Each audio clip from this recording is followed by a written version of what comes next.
തങ്ങാലൂർ ശ്രീ പറപ്പു തേർക്ക് ശിവക്ഷേത്രത്തിൽ പ്രതിഷ്ഠാ ദിനവും പുതുതായി നിർമ്മിച്ച ശിവഗംഗ അഗ്രശാലയുടെ ഉദ്ഘാടനവും ഭക്തിസാന്ദ്രമായി. ക്ഷേത്രത്തിലെ പ്രത്യേക പൂജകൾക്ക് തന്ത്രി പാലിക്കാട്ടിരി നാരായണൻ നമ്പൂതിരി മുഖ്യ കാർമ്മികത്വം വഹിച്ചു. മാടമ്പുമന കൃഷ്ണദേവ് പരികർമ്മിയായി അഗ്രശാല PM മല്ലിക ഭദ്രദീപം കൊളുത്തി ഉദ്ഘാടനം ചെയ്തു. പാറപ്പുറത്ത് ദിവാകര പണിക്കർ അധ്യക്ഷത വഹിച്ചു. PJ Renu, P Girijadevi, PK Santhakumari, P Chandrasekharan, Mundathikode NSS Karayogam president Raju Marath എന്നിവർ ആശംസകൾ നേർന്നു. വിഭവസമൃദ്ധമായ പ്രസാദ ഊട്ടിൽ നിരവധി ഭക്തജനങ്ങൾ പങ്കെടുത്തു. സന്ദർഭമാണ്. കുറേ കാലമായി നമുക്ക് നമ്മുടേതായിട്ടുള്ളൊരു അമ്പലമാണ് തേർക്കമ്പലം.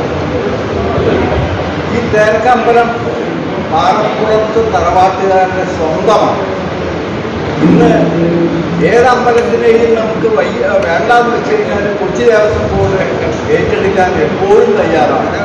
നമുക്ക് യാതൊരു ബാധ്യതകളും ഇല്ലാതെ ബോർഡ് ഏറ്റെടുത്ത് ഇവിടെ കാര്യങ്ങളൊക്കെ കൊണ്ട് നടത്താൻ വേണ്ടി ഒരു കൊച്ചി ദേവസ്വം ബോർഡ് എപ്പോഴും നിൽക്കുന്നുണ്ട്. നമ്മൾ നൂറ്റാണ്ടുകൾ ചുറ്റുവട്ടത്തുള്ള എല്ലാ അമ്പലങ്ങളും ഇപ്പോൾ ദേവസ്വം ബോർഡിൻ്റെ കീഴിലാണ്.